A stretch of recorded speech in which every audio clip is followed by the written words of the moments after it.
नमस्कार, आप देख रहे हैं खबर विस्तार में। आपके साथ सबा रसूल। रीवा से एक चौंकाने वाली खबर सामने आई है, जहां एक रिटायर्ड फौजी कैश और ज्वेलरी से भरी अटैची लेकर कलेक्ट्रेट पहुंचा और अधिकारियों को खुलकर कहा, जो भी मेरा काम करवा दे सब ले ले। पूर्व सैनिक का कहना है कि जमीन के कागजों के लिए महीनों से भटकते भटकते वो थक चुका है और ये मेहनताना है, कोई रिश्वत नहीं। इस घटना ने पूरे सिस्टम की कार्यशैली पर सवाल खड़े कर दिए हैं। रीवा में सरकारी कार्यालयों में रिश्वतखोरी की घटनाएं आम है, लेकिन रीवा में सोमवार को एक ऐसा मामला सामने आया जिसने सभी को हैरान कर दिया। एक रिटायर्ड फौजी कलेक्ट्रेट कार्यालय में कैश और ज्वेलरी से भरी अटैची लेकर पहुंचा और वहां मौजूद अधिकारियों को खुलेआम ऑफर दिया, जो भी मेरा काम करवाए सब ले ले। यह अजीबोगरीब और चौंकाने वाली घटना दिन के करीब 11 बजे घटी, जब कलेक्ट्रेट कार्यालय में एक पूर्व सैनिक भारी भरकम अटैची लेकर दाखिल हुआ। अटैची में नकद रुपए, सोने की चेन, अंगूठियां और अन्य कीमती सामान थे।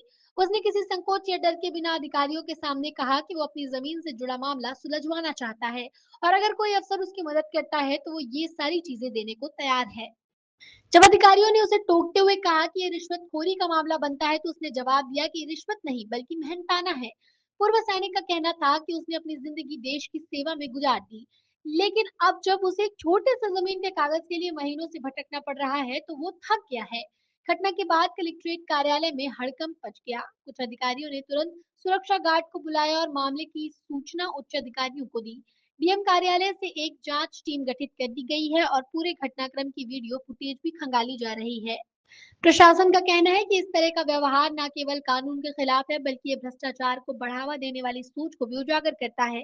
ये घटना सोशल मीडिया पर तेजी से वायरल हो गई है। लोग सवाल उठा रहे हैं कि एक ईमानदार फौजी को इतना मजबूर क्यों होना पड़ा कि वो खुद रिश्वत की पेशकश करने लगे। कुछ लोग प्रशासनिक व्यवस्था पर भी सवाल उठा रहे हैं, तो कुछ फौजी की बेबसी पर सहानुभूति जता रहे हैं।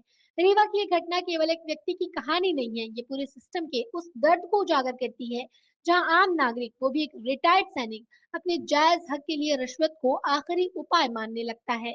अब देखना ये होगा कि प्रशासन इस मामले को केवल जांच के नाम पर दबा देगा या व्यवस्था में कोई ठोस सुधार की पहल भी होगी। पैसे गहने लेके आए, वो क्या पूरा मामला है क्या? मेरा नाम योगेश कुमार तिवारी है। मैं भूतपूर्व सैनिक हूँ। त्योंथर तहसील ग्राम मलपार का निवासी हूँ। मेरे त्योंथर तहसील में आज करप्शन इस तरह से बढ़ चुका है कि किसी की भी ज़मीन, पुश्तैनी ज़मीन हो को सरकारी कर दिया जाएगा रिश्वत लेके, उसको दूसरे पक्ष को फ़ायदा दिलाने के लिए। अगर सरकारी ज़मीन है, रिश्वत लेके उसको दखला दे दिया जाएगा कि आप यहाँ बनाइए, रहिए। कोई भी काम वहाँ पे बिना रिश्वत के नहीं होता है। कोई भी कानून व्यवस्था वहाँ सही नहीं चल रही है। इसका मेन कारण यही है कि वहाँ के आसपास के जितने भी कर्मचारी हैं वो लोकल हैं। वो गुंडागर्दी भी करते हैं और राजनीति भी करते हैं और कर्मचारी भी हैं। उनका एक ही टारगेट रहता है कि यहाँ पे मुझे किस तरह से ज़्यादा पैसा एकत्रित करना है। और वहाँ एसडीएम संजय जैन साहब ने जिस प्रकार से ये काम कर रहे हैं, अगर कोई वकील, अभिवक्ता जो भी है, अगर बोलता है साहब ये गलत है, ऐसा नहीं होना चाहिए, उसको भी ये गाली गलौज करते हैं और गाली गलौज करने के बाद उसी को उल्टा सीधा मुकदमा दायर करके एफआईआर करा देते हैं। क्या है आपकी समस्या ये है कि एसडीएम संजय जैन साहब और उनके नीचे के कर्मचारी मिल के हमारी ज़मीन रोड से सटी हुई है, जिसका दस्तावेज मेरे पास भी है और तहसील में भी है, कलेक्ट्रेट में भी होगा। आप उनको भी चेक कर लीजिए।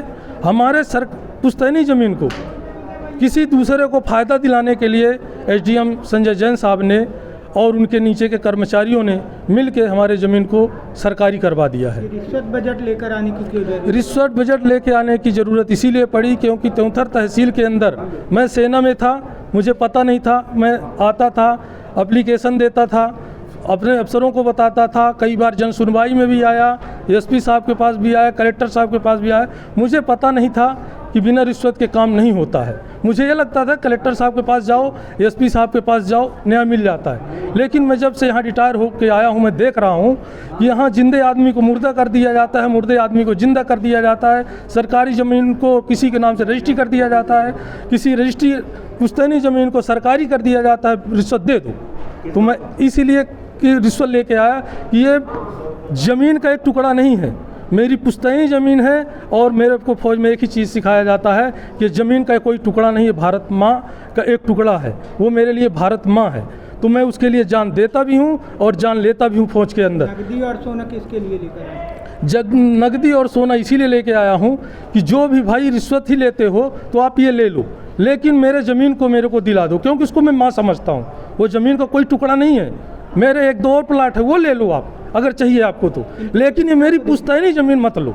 मैं इसका 4 गुना पैसा देने के लिए भी तैयार हूँ। आप कलेक्टर को देंगे? क्या रिश्वत देकर कलेक्टर को देंगे? कलेक्टर को नहीं दूंगा, कलेक्टर मैम ऐसे नहीं है। मैं कलेक्टर मैम को जानता हूँ, कई बार मिला भी हूँ, लेकिन उनके पास इतना लोड है कि वो वहाँ तक नहीं पहुँच पा रही हैं।